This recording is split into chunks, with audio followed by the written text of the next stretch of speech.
Speaking of flirting, Yes. so here's my question to you, because I felt that there was a legitimate vibe between you and Jenna. Would you consider that to be a legitimate vibe? And if she were to actually turn to you and be like, Bryn, I'm for real. What is the truth? I'm ready to go to City Hall. Yeah.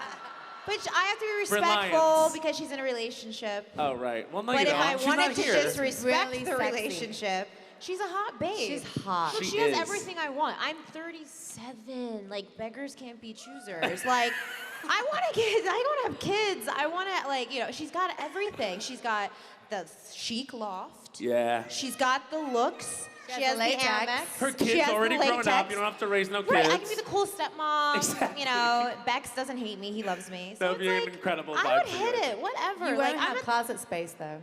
no, but we're the same size. Oh, that's We're the same shoe size too. So it's like, to me, honest to God, like, look, I was joking around during the season because Jenna's very shy and coy, Yeah. and I love making people blush, and it's very easy to make Jenna blush. Then watching it back, I was like, wait, you know, it was like a clueless moment. You know, I was like, maybe I'm in love with Josh. I'm like, you know, I was That like, was a oh good my line God, reading. maybe I I'm felt like I was there. intrinsically in love with Josh. But it was Jenna. But Yeah. yeah, and then said it to me. It actually happened. it did. It Really? did. And then usually, like, I text her, you know, whenever we're friends. But then I was like, I wanted to text her, but then I was like, what do I start thinking about the text. Do you like me? Circle yes, no, maybe. That. Yes, no, maybe. Not me. I'm saying you wanted to send that to Yeah, Jenna. yeah. No, she's a babe. I love her. She is such a babe. Yeah. Okay, so speaking of babes, one word, Gideon. Gideon is hot. The Brit. Yeah, he's amazing. He's Is a it Disney still giving cousin vibes, or are you any He's like- closer? Look, Gideon's had a lot of chicks slide into his DMs. I mean, Yeah, look yeah, at it. yeah. That's awesome. He's a babe. He's a babe. He's literally a Disney prince. I've been Truly. very fortunate with most of my exes, that they're really, really lovely, upstanding men. But no, he's a babe. Yeah. Yeah, Have very you- proper. Yeah. You guys see the reunion? Everything about Gideon's proper.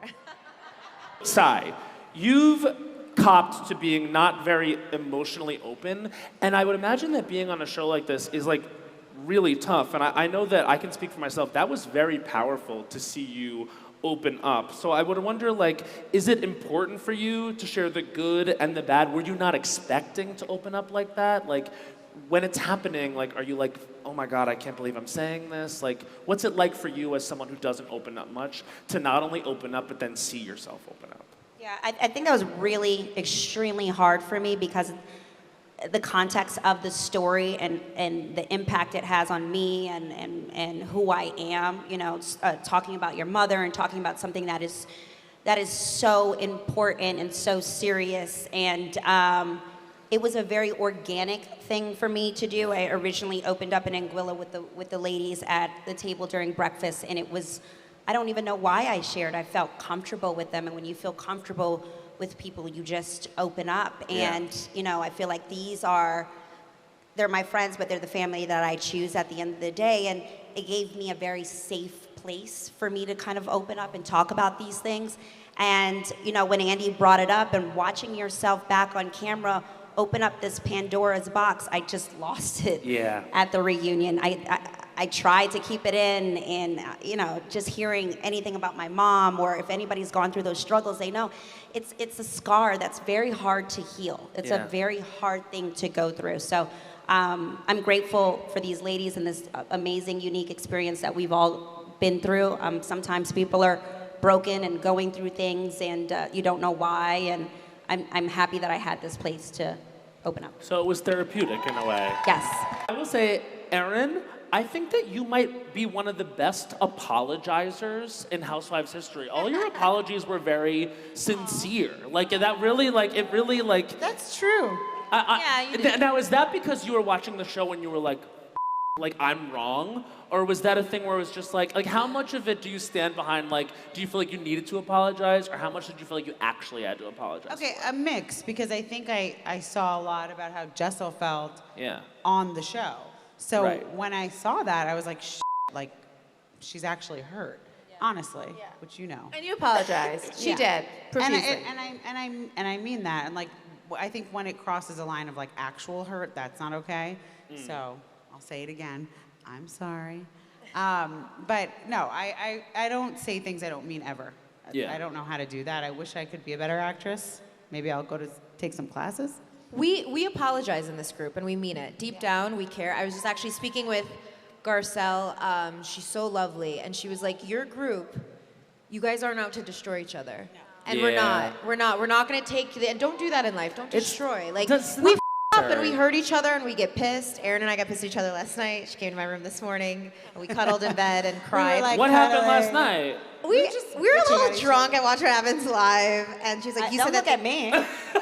Because I know you'll say the truth. Yeah. But deep down, we all care about it. Like, I love every girl on this stage, and we all do care about each other. We get f***ing pissed off at each other, but Right. we're not here to like weaponize your biggest insecurity. And when we I go don't to have any, so they can't. Well, She does also, I mean, we're in this together, and we say it so much, but no one else like will ever understand what we're going through and what this process means. Stockholm And so- syndrome. Totally.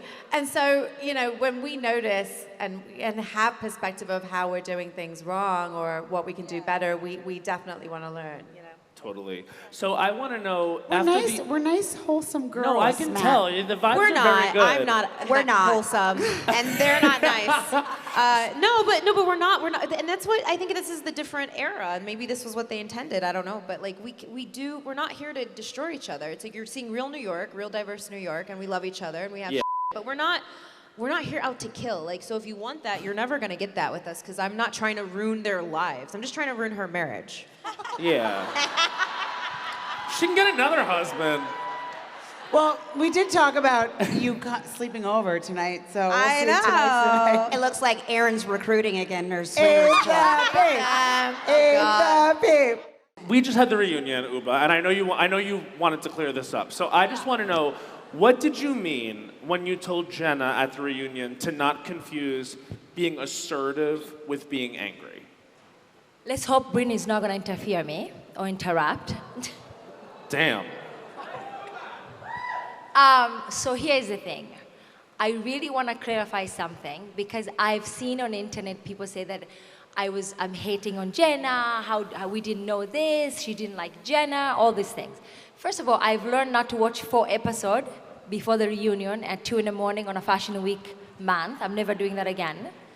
So I saw Jenna said, between me and Erin argument, that she had seen a taste of my uber heart or anger, whatever it is, a little taste of it at her house. So what I was trying to tell Jenna, at your house, I was assertive. In Anguilla, I was angry. You cannot use that incident to give weight or justify of what me and Erin argue in Anguilla. Something that she wasn't around. She was in her room the whole day. She didn't know what was happening. That's what I meant. But somebody interrupted, and I didn't finish my sentence. So that's what I meant.